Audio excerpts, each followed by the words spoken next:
warahuye n'izuba, warahuye n'ubugaragwa, ibintu biruma, ibintu birapfa, amasengesho arahera, uri mu bugaragwa bwo gusenga. Yo muduze ibiganza mwese, ibiganza. Hallelujah. Nuko mwihane. Hari abantu bakoze ibyaha bituma mpemu yaragenda, imitima yabo yarumye, bari mu bugaragwa, barabuza amasengesho, barafata bikanka. Ariko uyu munsi ndakeneye ibihe byo guhembuka ngo bibe mu mutima wawe. Urashobora kubyatuza akanwa kawe. Imana umugambi ifise nibihe byo kugira gute? Ivyara amasezerano bikaguhunga kubera ubugaragwa.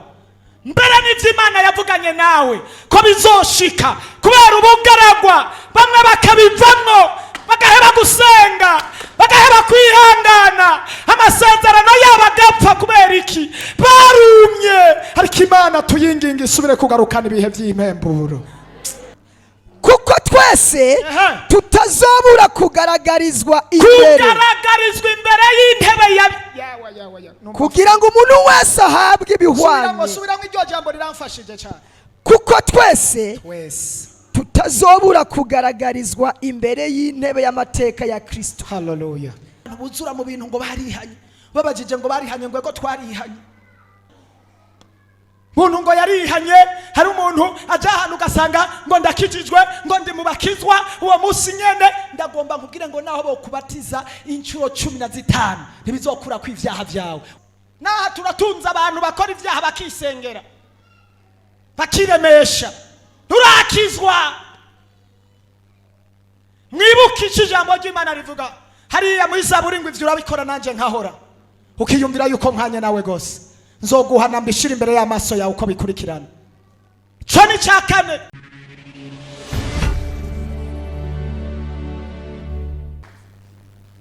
Turacari mu munezero mwinshi w'ivy'Imana iri kirakora. Rero reka tubandanye ijambo ry'Imana dusoma hariya mu Vyakozwe n'Intumwa 3:19. Jesus ni ntumbero cyangwa se twavuga ngo nakaranga mutima k'ishengero rya repentance, cyangwa ivyagezwe cyangwa intumbero ngenderwa ko cyane ishengero rya repentance aho rihagaze. Twubatse, ndazi neza ko twubatse ahantu heza. 3:19 hagira umuntu adusomera mu bubangutsi. Turasoma mu izina rya Yesu. Petero yigisha abakoraniye kuraba ibibaye. 19 nuko mwihane muhindukire, ivyaha vyanyu bihanagugwe, ibihe vyo guhembuka ibona ingene biza bivuye mu nyonga z'umwami Imana. Amen. Imana ishimwe. Amen. Niri jambo ishengero rya repentance cyangwa ishengero ryo kwihana, ishengero dukoreramwo ibikorwa ivy'Imana yaduhamagariye. Intumbero yaryo niyo kwihana abantu ngo twihane ivyaha. Yesu nashimwe. Ni nako ryitwa ishengero ryo kwihana. Kandi iri jambo izina ry'ishengero si ryo twafondafonze cyangwa ngo dushake twiyumvire, ariko hubwo ni Imana yaduhaye izina ry'ishengero, kandi duha izina rivuye mu ijambo ry'Imana nyene. Yesu nashimwe cyane. Sinza kuvuga byinshi hano. Turabona rero yari Petero yigisha abantu, mugabo abigisha amajambo akomeye yo kwihana. Unkundira unkurikira aha hantu, ndazi niyo fondation y'umukristo. Umukristo nimba yitwa umukristo utegerezwa kuba umuntu yihanye. Yesu agishika yabwiye abantu ngo nuko mwihane. Imana ishimwe. Ntushobora kuba umukristo utihana ibyaha, ntibishoboka. Hano bavuga ngo nuko mwihane, ibyaha byanyu bihanagugwe, ibihe byo guhembuka bibona ingene biza bivuye mu nyonga z'umwami Imana. Intumbero fise ijambo ry'uyu munsi ni iri jambo rivuga ngo igihe cyo guhembuka cyangwa ibihe by'impemburo biragomba gushika ku muntu yihanye uwo ari we wese. Haleluya. Nari mvuze ngo ibihe by'impemburo biraje. Nimba hari umuntu azi ko yihanye, Imana ije kumuhembura. Sawa, Imana ije guhembura abihanye. Kwihana rero n'amajambo menshi ntashobora gusigura, ariko reka twumve. Ndavuga kwihana umwanya muto, hama mvuge no kuhembura canke impemburo. Mbega umuntu ahembuka aba yahuye n'ibibazo bimeze gute canke aba yahuye n'iki? Reka dufate ku bintu bihembuka. Umuntu ahembuka aba yishwe n'inyota. Umuntu arashobora kunyotegwa kugera igihe anyoye amazi acavuga ngo ndahembutse. Sivyo gayeme? Numva mpembutse, inyota yari inyishe. Ibintu bihembuka mu bantu nabo barahembuka. Ibitegwa biraraba bigahembuka. Umuntu arashobora kuja muri koma bakavuga ngo yaravye, muga mu wundi mwanya bakavuga ngo yagizene yahembutse, agaruye ubuzima. Imana igushoboze guhembuka uyu munsi kugira ngo ugaruke ubuzima, ugarure ubuzima. Hari abantu bagenda bararavye, ariko ndagomba uyu munsi bahembuke mu izina. Imana izana ibihe byo guhembuka ku buzima bwawe. Nimba hari ibintu byari byarapfuye cyangwa ibihe byari byarapfuye, ndagomba ngo umuntu wese yari yarahuye n'ikibazo, Imana imusubize ibihe byo guhembuka. Haleluya! Ndagomba ibihe by'impemburo. Iyo izuba ryatse cyane, izuba rikaka, ibitegwa biruma, ibintu byose bikuma, ariko iyo bibonye imvura, haleluya, bica bisubira guhembuka. Ukabona amababi abayumye, amashugwe abayumye. Mumfashe munkurikire n'umwanya muto, sinza guteba, n'umwanya muto sinteba, hanyuma turangize. Mumfashe ndabasabe, umuntu wese ankurikire. Amababi abayumye, amashugwe abayumye. Yesu adufashe cyane. Kubera igitegwa ntigishobora kwama kidafise ibintu bibiri canke bitatu. Simvuga ibyo hasi mu kuzimu, reka mvuga ibyo hejuru. Biba bifise amababi, inyuma y'amababi hakaza amashugwe, amashugwe agacurika. Ariko iyo imvura yabuze, igitegwa kiruma amababi, kandi iyo cumye amababi kica cuma n'amashugwe. Kubera iki? Biba bihuye n'izuba. Birashoboka na wewe ivyo n'uburyo bufadika. Reka ndabikure mu buryo bufadika, tuje mu buryo bw'impemu. Mu buryo bw'impemu birashoboka ko nawe washoboye guhura n'uruzuba. Yesu adufashe cyane. Mu buryo bw'impemu warahuye n'izuba, warahuye n'ubugaragwa, ibintu biruma, ibintu birapfa, amasengesho arahera, uri mu bugaragwa bwo gusenga. Yo ibifatika birapfa biruma. Kubera iki? Warahuye n'uruzuba. Bibiliya yavuze ngo nuko mwihana, ibyaha byanyu bica bihanagurwa. Ibihe byo guhembuka bibona ingene biza bivuye mu nyonga z'Umwami Imana. Hari ibihe bitegerezwa kuza bivuye mu nyonga, ibihe byo kugira gute. Ariko hari abantu turi kumwe twese, abari hano muduze ibiganza mwese, ibiganza. Haleluya. Nuko mwihane, ibyaha byanyu bica bihanagurwa. Hanyuma rero ibihe byo guhembuka bice bibona ingene biza. Nagomba nkubwire ngo hari ibihe byo guhembuka bitariko biraza kubera impamvu yawe. Ibihe byo guhembuka, nabihe byo guhembuka biza imvura itaguye.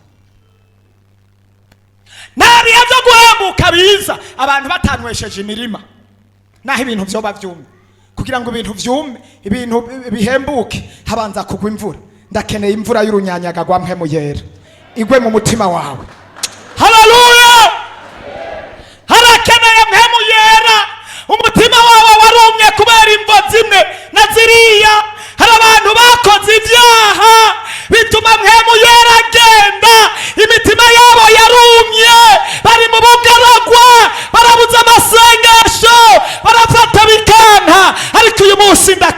byo guhembuka ngo bibe mu mutima wawe. Ndakeneye ibihe byo guhembuka. Imana ishimwe cyane. Haleluya, haleluya. Nasanze rimwe na rimwe kugira ngo umuntu ibyamwa byume canke ibintu byose byume haba habaye izuba. Ariko kandi uri kuraraba mu buryo bw'umubiri nawe warahuye n'uruzuba. Warahuye n'uruzuba rw'icyaha. Warahuye n'uruzuba rw'amageragezwa. Warahuye n'uruzuba rw'intambara. Iyo ntambara wabayemo duteza gukora ibyaha. Ibihe byo guhembuka bica birugagwa. Yesu adufashe cyane. Warahuye n'amageragezwa, ugendana umubabaro, ugendana agahinda, ugenda usuhuza umutima, umenga Imana ntayihari. Ibihe byose biragukurakuranwako, usigaye witwa nyabyago, usigaye witwa magogwa. Ibihe byose wabayemo byatumye byugara ibihe byo guhembuka mu buzima bwawe. Ariko nagomba nkubwire ngo uko biri kose haracyari ibihe byo guhembuka biva mu nyonga z'umwami Imana. Umwami Yesu nashimwe. Haleluya, haleluya. Kumbura warahuye n'ubugaragwa butuma ubura akazi karagushira mu bugaragwa. Iyo wabaye umushomeri, iyo wabaye umukene ibihe birebire, ukabura icyo ufata n'icyo ureka, ukinjira mu madeni menshi, ugafata ibidafatika, bagasiga bagucira ko umugani kuva mu gatondo kugira ku mugoroba. Babonye urenganye ngo nguriye, bavuga ngo ujya nawe turaraba, ngo mbega amashuri yize n'ayahe, ugasigara mu gatondo no ku mugoroba urengana abantu. Wabaye ikibazo, wabaye ingorane, wabaye ibigeragezwa. Iyo wahuye ingorane zo kutabyara, ugahura n'amageragezwa atandukanye, shetani akaca kwitiza akazana amajwi, uraba mu bugaragwa buteye ubwoba. Iyo wahuye mu amageragezwa y'amadeni, iyo wabuze umugabo iminsi miremire, iyo urengana bakagana inzara urenganye ngo nguriye, ngo hajya nagiye gusenga, ngo Imana senga irahari canke ntayihari. Imana senga irumva canke ntiyumva. Wabuze umugabo, wabuze umugore, amashuri yakunaniye, uriga ukamenga nturi kuriga, bakamwavuga ngo ujya wewe ngo yagiye guherekeza abandi, ngo rego ujya yaherekeje abandi. Ivyo birashira abantu mu bugaragwa. Mbega ubugaragwa burava, ubugaragwa iyo abantu bavuga ngo mu bugaragwa na ahantu hagwa imvura canke nta mvura ihagwa. Yesu adufashe cyane. Abari ahantu mu bugaragwa, n'ubugaragubwo, n'ubugaragwa. Hari igihe ushika mu bihe ukabupanze, ukabura amahera yo kwishura, abantu bose bakakuraba nk'icuro ry'ubugani, ukamenga ntuzi kurondera nk'uko abandi barondera, ariko wowe ugakoresha ubwenge bwose bikanka. Ivyo bikagushira mu bugaragwa. Abantu bose bakaguteramirako, abantu bose bakakuvuga. Igeragezwa urimo ntaryo nzi byatumye uja mu bugaragwa, rikugana n'amasengesho yawe, amashimwe yaracitse, kunezererwa imbere y'Imana byaraheze. Ubwo n'ubugaragwa, izuba ryaratse. Ariko nagomba ndakubwira hacyasigaye ibihe byo guhembuka naho birugwe. Yaba wavyumva wari gutera haleluya. Ibihe byo guhembuka birahari. Imana ishimwe. Ntabwo Imana yugaye ijuru, Imana iracyafise ibihe byo guhembuka. Haleluya, haleluya. Oya, hari umuntu yumva agomba guhembuka, numva ngomba kwinginga Imana ngo uyu munsi ihembura abantu. Abantu bamaze ibihe mu bugaragwa, abantu bari ahantu mu bugaragwa, ndinginga Imana uyu munsi ngo itange ibihe by'impemburo. Imana ishimwe cyane. Bibiliya yavuze ngo nuko wihane. Imana ishimwe. Nuko mwihane, muhindukire, kugira ngo ibihe byo guhembuka bibona ingene biza bivuye mu nyonga z'umwami Imana. Mu nyonga z'umwami Mwami hari ibihe byo guhembuka, ariko rimwe na rimwe birabura ingene biza, kandi rimwe na rimwe urabigira kubuhara cyangwa shetani akabigira uruhara. Ariko Imana umugambi ifise umugambi wo kuzana ibihe by'iki ga yemwe. Ibihe by'iki. Oya, haleluya. Urashobora kubyatuza akanwa kawe. Imana umugambi ifise nibihe byo kugira gute?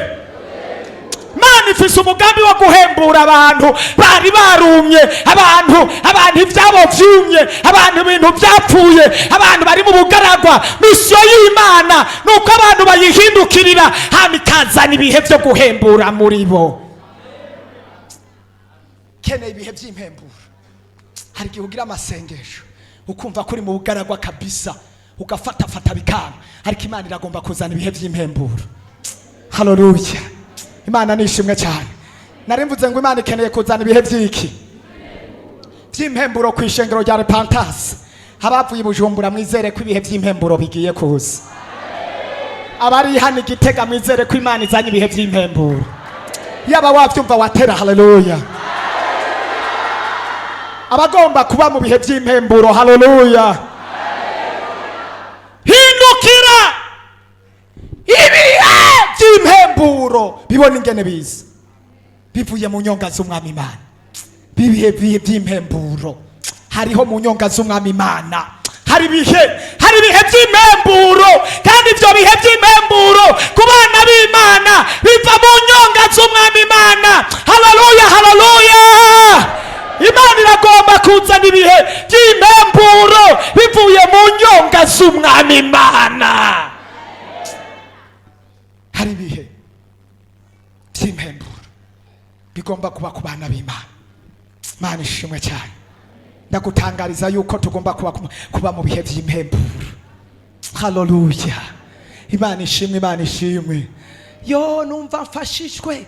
Oh haleluya, ibihe by'impemburo birakenewe. Abantu benshi mw'iyi minsi bari mu bugaragwa, barabuze iyo baja niyo bava. Mw'iyi minsi basa n'abaravye, mw'iyi minsi basa n'abapfuye. Bamwe barapfuye mu masengesho, bamwe barapfuye mu mitima, bamwe barapfuye mu gukorera Imana, bamwe barapfuye mu kwezwa, bamwe barapfuye mu kwihana, bamwe barapfuye basigaye bambaye umwambaro w'umubiri gusa, bambaye umwambaro yo kwitwa ko abanyedini, umwambaro ko abakristo, ariko baramaze gupfa. Mw'isi y'impemu barapfuye. Imana ibiravye ibona harakenewe ko abantu bo kwihana bagahindukirira Imana, ibihe by'impemburo bikaza muri bo, kuko Imana ifise umugambi wo guhombura, wo guhembura abana bayo. Imana ishimwe. Yo, Imana ishimwe. Babandi batagisenga ngo bikunde, Imana irakeneye guhembura ubuzima bwawe. Yo, haleluya, haleluya, haleluya. Babandi amashimwe yakatitse mu mitima yabo, Imana iragomba kuzana ibihe by'impemburo. Hari abantu batagishima Imana kubera ibihe barimo, kubera impamvu z'amageragezwa n'intambara. Amajambo bakavuga umuntu bikamurengera, akarara adasenze, akirirwa adasenze. Amadeni arimwe akamushira mu bugaragwa. Oya, oya, oya, oya. Uwatanguye yavuze ngo bwira shetani ngo kirazira birarangiye ntibigishoboka. Reka tube mu bihe by'impemburo bashe, tube mu bihe by'impemburo. Iyo umuntu abaye mu bihe by'impemburo afatana n'Imana, akorana n'Imana, abana n'Imana, mu mutima wiwe haba amashimwe, haba amahoro. Oya basha, tureke kugenda nkimbura bwenge nk'uko ijambo ry'Imana ribivuga, ariko tube mu bihe by'impemburo bashe, tube mu bihe by'impemburo bashe. Rondera kuba mu bihe by'impemburo. Haleluya! Ndagomba kuba mu bihe by'impemburo. Ubugaragwa burababaza, ubugaragwa burarusha. Iyo umuntu agenda nk'umuntu adafise Imana birarusha. Iyo umuntu agenda nk'umunyedini birarusha. Iyo umuntu atagenda yemewe n'Imana birarusha. Iyo umuntu agenda ari kure y'Imana birarusha. Ariko iyo umuntu yahembutse arasenga Imana, muze murabe igitungu iyo gihembutse, babe igitego iyo gihembutse, amababi acahinduka akagira amababi bigatotahara kubera yo, haleluya, kubera abayahembutse. Inyuma y'amababi igiti kikashurika amashugwe, inyuma y'amashugwe hakaza imbuto, hakaza ivyamwa. Habanje kuba amababi meza, inyuma y'amababi hakaza amashugwe, inyuma y'amashugwe hakaza ivyamwa. Reka Imana itwambika yandi mababi duhinduke. Haleluya, haleluya, tuba abana b'Imana by'ukuri. Inyuma y'amababi twezeze ibikorwa byacu bijane n'ubwami, ibikorwa byacu bijane no gukorera Imana. Yesu yavuze ngo muzobamenyera ku byo bama. Iyo abantu bahembutse bama ivyamwa bihuye nabo ubwami, inyuma yaho bakaca bezeza. Imana nishimwe cyane. Ndagomba ko duhembuka mw'aba repentance b'Igitega. Tumaze iminsi twararavye, tumaze iminsi ibyacu byarumye, byaraboze, byarapfuye, ariko Imana yo mu ijuru iragomba guhembura abana b'Imana. Ariko hari umuntu avyumva ngo atere haleluya. Mbega hari umuntu agomba guhembuka mu buryo bw'umubiri no mu buryo bw'impemu? Imana ishimwe. Mbega hari umuntu yumva muri we ko nawene yumye? Nta muntu yumva ko yumye. Rega uravyiyumvamwo, urumva ko wumye, amasengesho agakama, ukarondera ukabura, ijambo ry'Imana rigahera muri wewe, ukumva ko wumye, ugafata bigahinduka, ibintu byose bikanka, ivyo ufashe bikaguhunga, uwari umugisha ukaguhunga, ivyari vyizigiro bikaguhunga, abagenzi bakaguhunga, inshuti zikaguhunga, mwemu yera akakuvamwo, ingabire zikagenda. Mbari uwo muntu yumishijwe n'izuba n'itiro, nawe we ubwo n'ubugaragurimo bw'itiro. Ndabona bariya bamaze kuma ku bw'itiro, mwamaze kuma, nta kibazo bibatera, mwumye. Aba nabo barakeneye kuva mu ubwo bugaragwa. Yesu adufashe cyane. Haleluya. Ivyara amasezerano bikaguhunga kubera ubugaragwa. Mbere n'ivyo Imana yavuganye nawe ko bizoshika kubera ubugaragwa, bamwe bakabivamwo, bagaheba gusenga, bagaheba kwihangana, amasezerano yabo agapfa kubera iki? Barumye. Ariko Imana tuyinginga isubire kugarukana ibihe vy'impemburo. Haleluya. Ibihe vy'impemburo iyo bigomba kuza, umuntu arabimenya, arumva. Iyo umuntu ahembutse, yo urasenga ukumva uraryohewe. Iyo umuntu yahembutse ntiyumva inzara naho yosonza. Iyo umuntu yahembutse arasonza mugabo kubera muri mwemo aba yahembutse naho yo bigeragezwa. Iyo umuntu ari mu bihe by'impemburo, igeragezwa ribiroroha cyane, igeragezwa riba rito. Yesu adufashe cyane. Iyo umuntu ari mu bihe by'impemburo by'ijambo ry'Imana, iyo umuntu ari mu mpemburo y'amasengesho, igeragezwa riba rito, ararisuzugura, akaripinga, akaryonona, ntaco rimubwira, nirimuhindura, nimutwara ivyiwe, nirimuhindura kubera ibihe vy'impembura. Mwumvise mwene data ko yari mu bihe vyo kuma, umubiri ugahinduka, yari mu bihe vy'ivyaha, birahindura umubiri wiwe, amaboko n'amaguru asigara ari bikaragashi. Iraba amaze guhembuka akinjira mu bwiza bw'Imana, Imana iciramuhembura, icimuha ubuzima, imuha umubiri mushya. Ariko ntawe vyumva batere haleluya. Iyo umuntu yumye ahura n'ikibazo, uzosanga yama yajingiswe, nta munezero, nta mahoro. Iyo abantu bashima Imana banezerwa, wewe aba yapfuye, abafise impamvu nyinshi zitandukanye.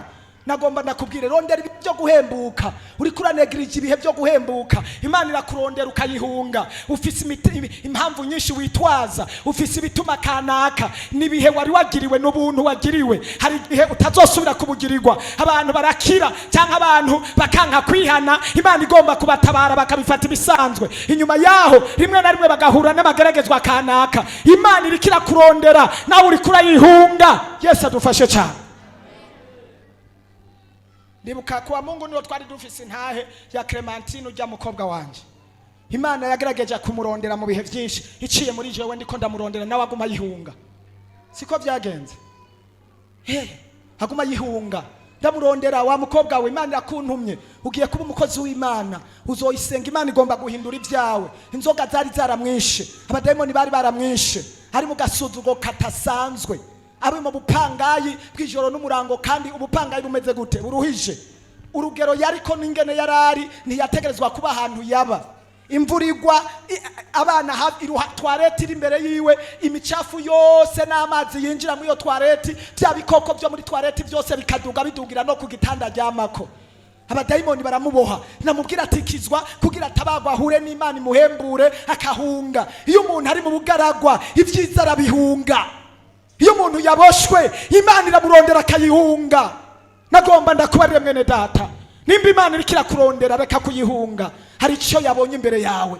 Rimwe na rimwe Imana irabona ibyago imbere yawe, igaca mu bakozi b'Imana ngo igutabare, nawe ukaguma uyihunga. Inyuma yaho izoguheba. Imana yaho iratindika guheba, iraguheba. Hari abantu benshi Imana yahebye nzi kubera uri mu byaha. Imana iraguheba, irakwingingana imbabazi nyinshi, rimwe kabiri gatatu, igatuma abakozi rimwe kabiri gatatu, nawe ukaguma uyihunga, ugenda. Iratindika kureka, ikarondera abemera. Bibiri ivuga ngo nzojana n'abemera. Yesu adufashe cyane. Reka gukomantaza umutima, ukoresha amarojike, ukoresha amashuri, ukoresha impamvu z'imiryango, impamvu z'ibyo urimo, impamvu kanaka. Imana woyihungira hehe? Woyihungira he turetse imbabazi zayo? rondera gutabagwa n'Imana. Reka gukomonaza umutima Imana irondera ubuzima bwawe. Kandi nta kindi Imana irondera ni inyungu yawe mwene data. Yesu adufashe cyane. Namurondera amezi menshi ndamwiruka ko ndamurondera. Imana ngomba kumuheba ngo ndondera abandi nkumva ijwi rimbwira ngo mukurikire. Kumbura Imana yarabona ko ejo azogondozwa. Nawe uyu munsi ushobora kuba uri kuragondozwa mu mpande zitandukanye, ariko ufise impamvu zidafashe. Impamvu zidafashe, abantu batanga impamvu zidafashe, zitagira umumaro, atani inyungu zibonamwo. Ariko Imana igomba yo yigufitiye inyungu. Haleluya. Yo yigufitiye inyungu. Hembuka va mu bwo bugaragwa. Bibiri ivuga ngo nuko mwihane muhindukirira Imana ibihe cyo guhembuka bibona ingene biza. Haleluya. Hari ibihe byo guhembuka bigomba kuza ku buzima bwawe, ariko we wabibereye intambamyi. Ibihe byo guhembuka bibona ingene biza bivuye mu nyonga z'Umwami Imana. Imana idufashe cyane. Ibihe byo guhembuka bigomba kuza muri wewe, mugabo gumubihunga. Hari ibihe byo guhembuka, hari ibihe byo guhembuka. Nanje ntarakizwa, nari mu bugaragwa bwinshi cyane, nari ndushe ndemerewe, nsenga bikanka. Twababwiye ujya mwene data Diodoni ingene yarari ndamuza ari umunyabyaha. Uravye ingene yagenda yarateye ubwoba. Ubagenda nk'umuntu w'Imana, nk'umukozi w'Imana. Genda umuravye ingene yarameze n'ingene yangana, ni kujya areha ntiwomenya ko yareha kujya. Yaridunda, yaravyimba, yagenda uku umuravye wamenga igitangaza, wamenga n'inzovu, ukamenga n'intare, ukamenga n'inka y'imfizi kanaka. Ariko hari abantu benshi bamusumbye inkomezi uno munsi batagihari. Imana ishimwe yaragutabaye. Imana ishimwe cyane. Kijya gihe wari ukiri mu bihe byo kudahembuka, ntiwari uzi ibyo ari byo. Wabona umenga isi yose woyikorera bitewe n'akazi n'ibyo wari ujejwe. Wabona umenga ntawo guhangara, ariko Imana ishimwe ko yagutahuje. Icyo uyu munsi Imana ikadutahuza twese. Haleluya. Imana ishimwe. Cyangwa uyu munsi abantu bagatahura. Aha turi hari abandi bene data kandi bari bakomeye kuturusha. Aha turi hari abandi bari bafise ubutunzi bwinshi cyane, uyu munsi bwaribagiwe. Yo, hari amazina ku isi yarurangiranwa y'abantu bari bateye ubwoba, ariko uyu munsi baribagiwe. Imana igutahuze kugira ngo ube mu bihe by'impemburo. Imana iragomba kubana nawe, ariko wabaye icyugazo, wugaye. Bivuga ngo nuko mwihana ibyaha byanyu bihanagurwe. Ibihe byo guhembuka bibona ingene biza bivuye mu nyonga z'Umwami Imana. Yesu adufashe cyane. Ibindi wibuke yuko inyuma y'ibyo turiko turabona, inyuma y'iyi minezero, inyuma y'iyi minsi mikuru, hariho urubanza. Yesu adufashe cyane. Twebwe twese hano abavuye nk'ibujumbura mwese nibatariko muravuga mwaje kwigisha,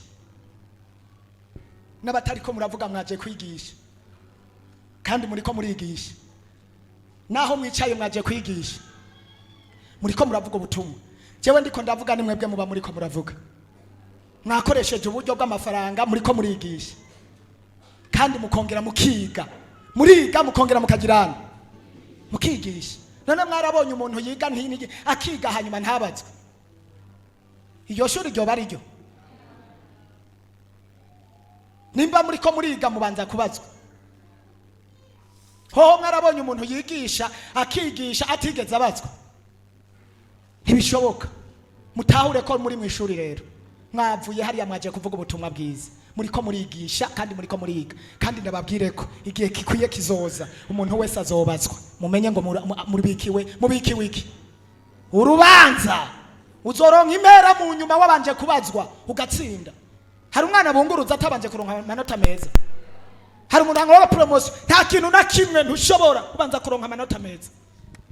None amanota meza turiko turayarondera ubu. Turiko turarondera amanota meza. Ariko wibaze umenye kuzoja mu rubanza. Mu rubanza kw'ivyo Yesu mwana tuzoja mu rubanza twese. Yesu adufashe. Mbega ni reka turabira ijambo. Sawa. Abikorinto ba 2:5 ku murongo wa 10. Turasoma mu izina rya Yesu. Haravuga ngo kuko twese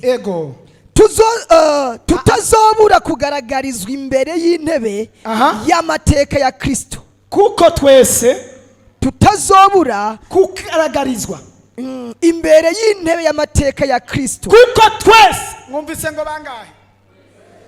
Sa abari hehe ngaha twese n'abatari ngaha twese tutazobura bahasome banzu wasome. Kuko twese tutazobura kugaragarizwa imbere y'intebe ya kugira ngo umuntu wese ahabwe ibihwanye. Subiramo iryo jambo riramfashije cyane. Kuko twese tutazobura kugaragarizwa imbere y'intebe y'amateka ya Kristo. Hallelujah. Kugira ngo umuntu wese ahabwe ibihwanye n'ico yakoze akiri mu mubiri, ari ciza ari kibi. Imana idufashe cyane. Dukomera amashyi jambo ry'Imana.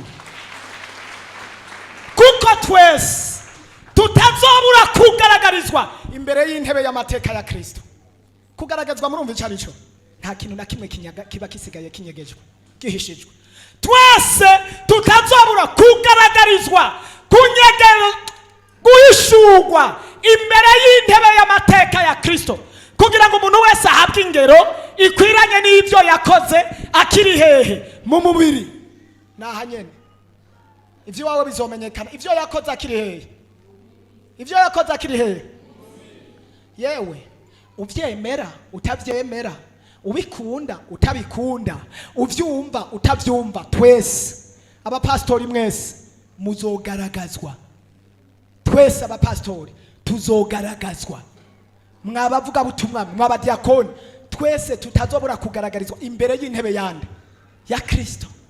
Ivyo twakoze ari vyiza, shaka ubikore ari vyiza, shaka urondere guhembuka ningoga sha hari abantu bazoja muri koma, bazokogwa n'isoni bakamarama. Twebwe ntabwo twebwe turi muri babandi bahenda abantu ngo tubabwira ngo byose byararangiye ku musaraba. Ku musaraba habonekeye imbabazi, ariko kuja mu ijuru niwe urirondera. Yesu adufashe cyane. Ntituri babandi bavuga ngo kora ivyaha mu kugomba. Oya, niwe kora ivyaha ni mu muriro wa Gihenomu. Yesu adufashe cyane. Ni mu muriro, kandi ivyaha biratandukanye. Byose ni mu muriro. Warukwiye gushima Imana kubona ukiriho. Uracyafise amahirwe yo guhitamwo ugahembuka ukaja mu bwami bwo mu ijuru. Abamaze gupfa baragowe kuko ntibakigaruka ngo bihane. Yesu adufashe cyane. Baragowe. Ubu hari gihe nza niyumvira ku bavyeyi banje bapfuye badakijijwe, nkaca nibaza iyo bari, nkaca numva umuriro, mwumva umubabaro. Bari mu muriro bapfuye batihanye, niyo bari. Urumva mama wawe, papa wawe, nyoko wawe nta bigumbagumba, nta masantima, nta kugira, ntagira umuntu azokuremesha. Na Bibiliya yavuze ngo nuko mwihane ivyaha bice bigira gute.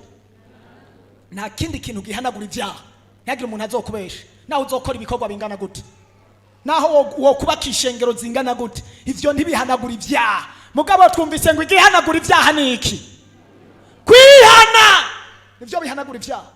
Ngo ibihe bice bibona ingene biza bivuye mu nyonga z'umwami Imana.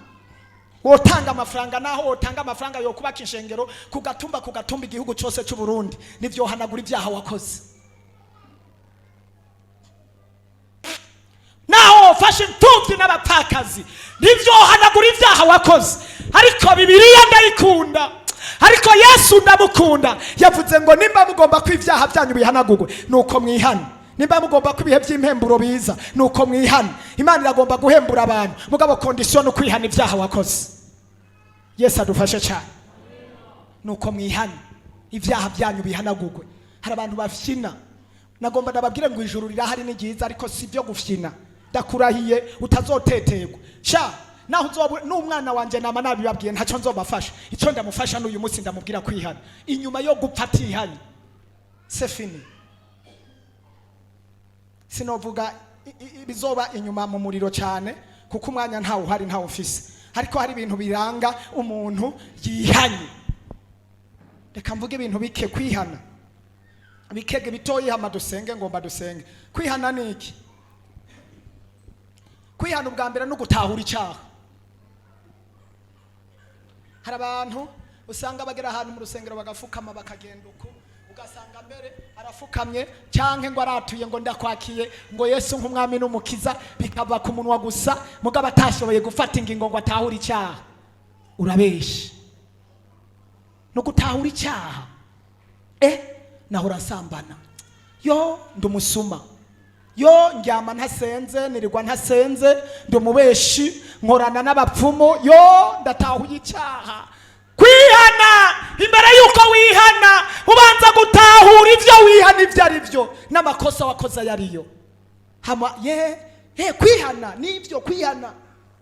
Hari abantu buzuye mu mashengero bazotangara bageze imbere ya data, bavukiye mu bintu babibamwo, ngo n'abakristo ngo barabatijwe mu mazi menshi, abandi nabo ngo barabatijwe mu mazi make, abandi ngo babatijwe mu muriro, mugabo bataratahura kwihana. Ivyaha babinwa nk'amazi. Oya nturihana, turihana. Waba pastor umeze gute utaratahura icyaha, waba ujejwe idini ringana gute rifise amamiliyoni n'amamiliyoni y'abantu, utaratahura icyaha nturihana.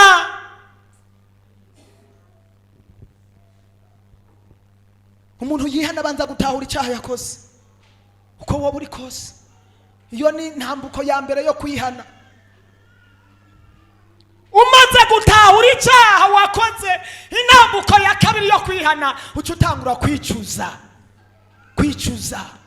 Yo mana we, kwicuza, kumva umubabaro, kumva romoro y'icyaha wakoze ko cyagutandukanije n'Imana. Murazi ko Imana idafatana n'abanyabyaha, yanka icyaha. Tangura kwicuza, gatangura kwicuza inda wakoroye, gatangura kwicuza iminsi wasambanye, gatangura kwicuza ububeshi ukora, gatangura kwicuza ivyo uri kuravuga, abo wibye, abo ugunga, abo ubeshera, abo urenganya. Kwicuza ububeshi, kwicuza yo ivyo wanyegeye, ivyaha wakoze ugatangura kwicuza, kumva umubabaro. Intambuko ya kabiri yo kwihana. Hari abantu buzura mu bintu ngo barihanye, babajije ngo barihanye ngo twarihanye. Oya, banza kwicuza. Kandi ivyaha ndabizi murabikora, kandi ivyaha turabikora. Ariko nimba wewe wemera yuko uri umuntu wihanye, banza wicuza ivyaha. Muntu ngo yarihanye, hari umuntu aja hano ugasanga ngo ndakijijwe, ngo ndi mu bakizwa, uwo musi nyene ndagomba nkubwire ngo naho bo kubatiza inshuro 15 ntibizokura ku ivyaha vyawe utarihana.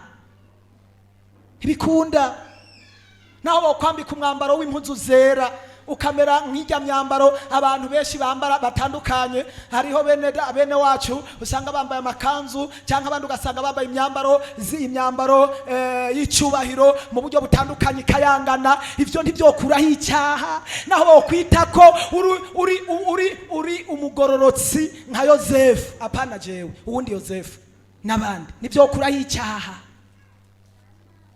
ntivyokuraho icyaha. Yesu adufashe cyane. Ubwa mbere uratahura, ubugira kabiri ukicuza, ubugira gatatu ucutangura rero kwanka ico cyaha. Umaze kukitahura hanyuma ukicuza, ucutangura kugira kwanka iki? Kugirani? Kwanka icyaha kakizinukwa buheriheri. Iyo uburi mu nzira rero yo kugirana. Hari abantu uyu munsi batarazinukwa ivyaha. N'abakristo mugabo usanga ivyaha babigotomera nk'amazi, ntibarabizinukwa. Yambaye umwambaro w'ubukristo mugabo nta mwambaro w'abana b'Imana afise. Yesu adufashe cyane. Usanga ari n'abapastori bariho, barahari benshi nkatwe, mugabo batarazinukwa ivyaha.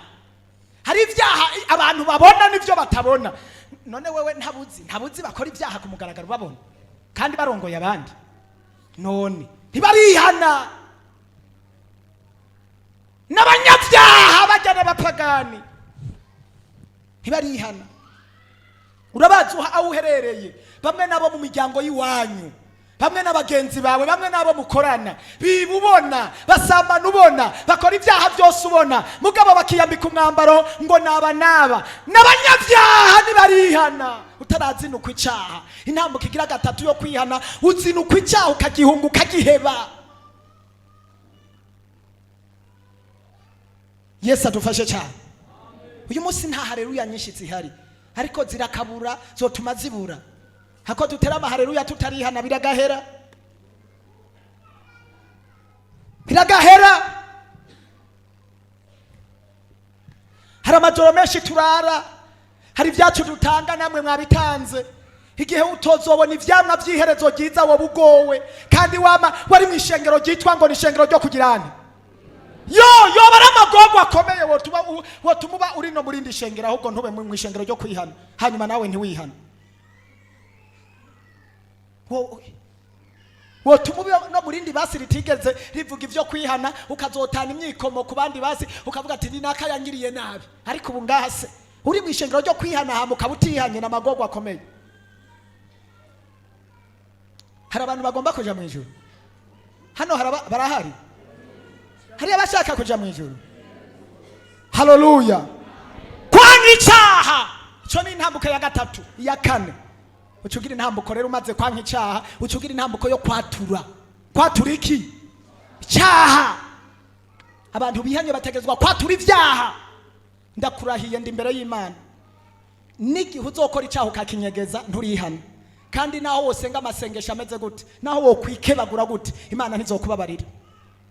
Oya, hari abantu bafise inyigisho atarizo, ngo umuntu arisengera wenyene ngo kirazira kwatura. No, urasoma hariya mu vyakozwe mu cete cya mbere cyanditswe na Yohana, igice cyaho cya mbere ku murongo w'8 guhereye ku 8 ku 9, havuga ngo tuvuze yuko atabyaha twakoze tuba twibeshe, ariko ngo nitwatura ibyaha byacu kubera ariyo kwizigirwa, ivyo nivyo bituma duharira ibyaha twagizene.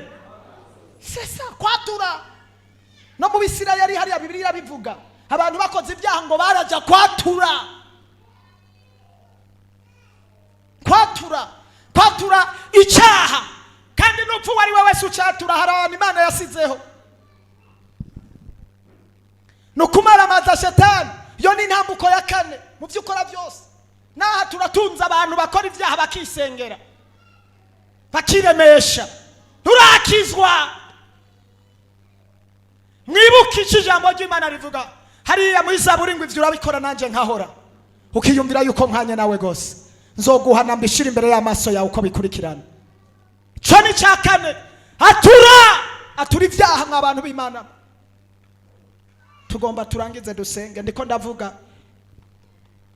twabwiwe ngo kugira ibihe by'impembuko bize bisabwa ko tugirana. Nibi bintu ndiko ndababwira, nimba abantu mugomba guhembuka utegerezwa gukora ibinyene. Novuga byinshi, sinizera ko no biheza byose, ariko uratura icyaha, urahindukira. Reka ndangirize basi ku cya gatanu.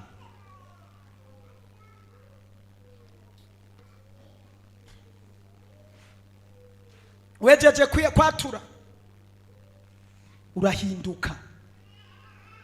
Wejeje kwatura cyogirana urahinduka. Hari abantu n'uyu munsi batarigera bahinduka uko bamye kera, n'uyu munsi ariko bakiri.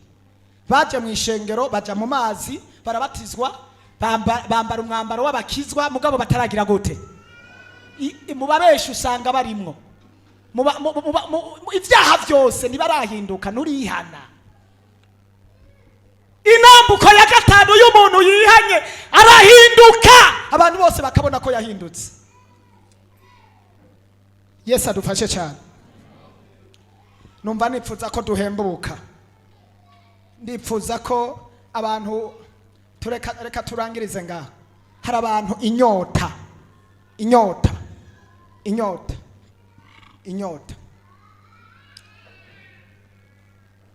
yarabakubise, mugabo ingorane mfise uyu munsi sinzi inyota ufise yariyo. Ibihe byo guhembuka, hari abantu bagomba guhembuka gayeme. Hari abantu bagomba guhembuka, uvyemera utavyemera urahembuka cyangwa uruma. Ni ibintu bibiri, urahembuka cyangwa ugirene. Hari mwisi yose cyangwa twivugire mu Burundi, hari novuga sezo, novuga hari gihe cy'imvura, hari gihe n'iciki cici. Mbega muci nta bintu muhora mubona vyuma, biruma. Ndabizi hano kubera iciki bibazo urimo, abantu barumye, ariko Imana ifise umugambi wo kuzana ibihe by'imvura kugira ngo abantu bahembuke. je ngomba senga Imana warumye mu mutima, warumye mu mahoro, warumye mu munezero, warumye kubera ibyawe byarumye, ibyawe byarapfuye, ibyawe byaraboze, ibyawe byaranutse, kandi urarondera bikanka, ugaca hirya byose bikanka, inyenda muvano y'ivyo byose nuko wumye, nuko wabaye mu bugaragwa. Ndagomba ndakubwira, gerageza ufate ingingo, gerageza ufate ingingo, kuko Imana igomba kuzana impemburo. Umvira ijambo ryanyohe, ibihe byo guhembuka bibona ingene biza. Umve basha, umvira ijambo, erega Imana igomba guhembura abantu. Mugabo ibihe ingene bahembuka, Imana irarungika imvura y'ijambo ry'Imana, Imana irarungika imvura y'abakozi b'Imana, Imana irarungika imvura ya mpemu yera, ikabura ingene yinjira. Hari ibintu byazibiye, Imana igomba guhembura abantu, ariko yabuze ingene ihembura abantu. Ibihe byo guhembuka bibene ingene biza bivuye mu nyonga z'Umwami Imana. Mbega hari umuntu agomba kugururira umutima wiwe kugira ngo ibihe byo guhembuka bibone ingene biza. Urashobora guhagarara ku maguru yawe. Mbega hari umuntu agomba kwihana. Mbega hari umuntu yatahuye ibyaha. Mbega hari umuntu yatahuye ko atarihana. Ushobora kuba mu idini utarihana, nababwiye ibiranga umuntu yihanye. Reka kuraba abantu imbere ya data wa twese, nta bantu uzoraba. Uyu munsi uragira isoni ryo kuraba abantu. Mugabo Yesu agiye kuza. Ubuzima bwacu ni nk'umunsi buhindagurika mu mwanya muto. Uyu munsi ubona umuntu ari muzima, ejo ukamubona yapfuye. Yo, turakeneye ibihe by'impemburo bene data, ibihe byo kwihana. Reka dusenge, reka turangize n'isengesho. Reka dusengera abantu bipfuza kwihana, abantu bipfuza kwihana, abantu bipfuza kwihana by'ukuri, abantu bipfuza kwihana. Apana bya bindi byo kuba mu idini n'imigenzo, oya, bipfuza guhinduka. Ndiko ndakubarira mwene data, hari umunsi uzorondera mu butumwa ukabubura, ni hake uzobusanga. Hari umunsi uzorondera ngo no kumva abantu basubira kumbwira ubutumwa bwo kwihana, no canihana, uzobukurahe? Bazokubwira ko byose byarangiye, kandi uzokwirota uruva waruzi ngo uri kuraja mu ijuru wisange kwa shetani. Bibiri ivuga ngo nyuma hazoba imbwa n'abarozi n'ababeshi n'abasambanyi n'abantu bose bakunda kubesha bakabikora. Uzokwisanga uri mu murongo muri defile yabo, abasambanyi n'abarozi bagororotse, nawe witwa ngo wirirwa mu rusengero kwa Mungu. Yo, birababaje. Abantu bazosara, abantu bazoturubura, abantu bazotumutwe, abantu bazobura ico bafata n'amajambo bumvise n'umwanya bagiriwe, nibakwe bagiriwe cyo kwihana nkiri bakarifata ibisanzwe. Niribakwe ibyawe byejo ntubizi, umunsi wawe wejo no kumugoroba nibiza kuba mu yandi masaha ntubizi. Ibakwe niri ryawe ryo kwihana kwa kakanya. Ibihe byo guhembuka bigomba kuza bivuye mu nyonga z'Umwami Imana, ariko niwe wabizibiye. Nimba watahuye ibyo ugomba kwihana imbere y'Imana, duze ibiganza ubwira Imana ngo Mana ndakwaturiye, twumvise bwira Imana amajambo, ibintu by'ibikino, ibintu by'ibitebo tubivemo. Duze ibiganza ubwira Imana, tarikira Imana ngo Mana mbabarira. Reka nsaba umuntu wese yicaye mba agomba kwihana, nta wihana yicaye. Urakora ikimenyetso kimwe, urahaguruka atankufukame. Umukozi w'Imana Masasu niwe yavuze ngo nta muntu abyara ariko aratwenga. Misi yose abantu mu gutwenga bararira kuko baba ariko baratera igise.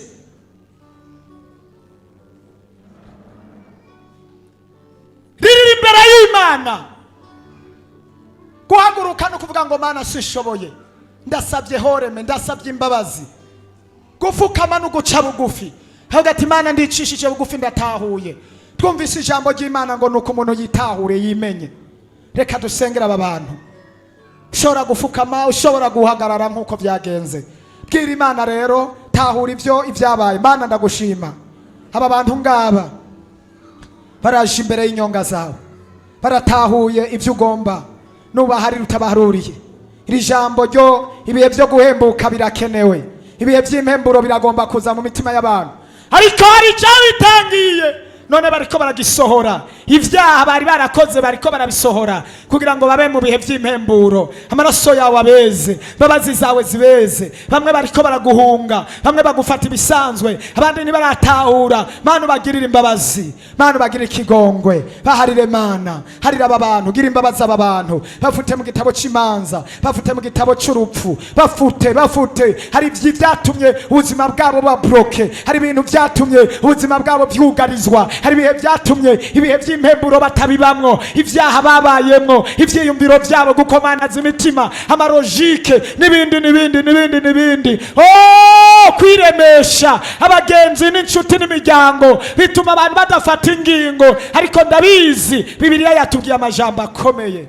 Mana ndagushimiye aba bantu bagira imbabazi, Mana baharire ubeze ubatunganye. Ndagushimiye Mwami kubagize icaremwe gisha. Ndagushimiye Mwami ko babaye abakandida babazobona Imana, barakoze igice cya mbere cyo gutahura, bazokora n'ikindi gice cya kabiri cyo kuzinukwa, bazokora n'ikindi gice cyo kwatura, bazokora n'ikindi gice. Urakoze kubw'imbabazi zawe, ubuntu n'ukuri n'amahoro n'imigisha bibane nabo mu izina ry'Umwami Yesu, amen.